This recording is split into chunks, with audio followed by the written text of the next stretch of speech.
Това е проектът на клуб Мисия професия на ученици от 6 и 7 клас.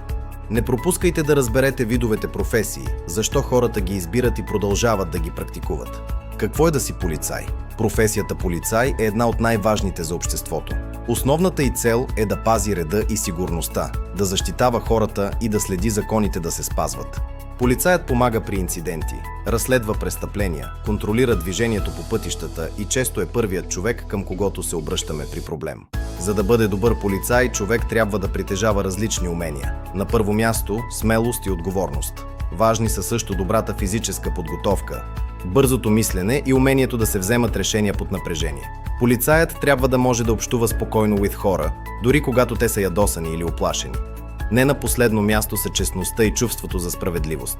Условията на труд не винаги са лесни. Полицаите често работят на смени, денем нощем, през уикенди и празници. Работата може да бъде навън при всякакво време – дъжд, жега или сняг.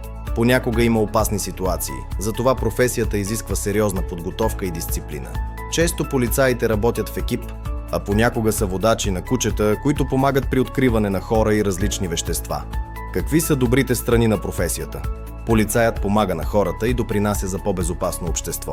Това носи удовлетворение и уважение. Освен това, професията предлага стабилна работа и възможности за развитие в различни направления – криминалист, пътен полицай, гранична полиция и други. Но има и лоши страни. Работата е напрегната и понякога опасна. Срещат се трудни случаи и неприятни хора, а умората от смените може да се натрупа. Не е професия за всеки, а само за хора, които са готови да поемат отговорност. Ще се търси ли професията в бъдеще? Определено да. Докато има общество, ще има нужда от хора, които да пазят реда и закона. Дори с развитието на технологиите, ролята на полицая остава много важна. Полицай е човекът, който знае всички правила и напомня за тях точно когато най-много бързаме. Благодаря ви за вниманието и до нови срещи!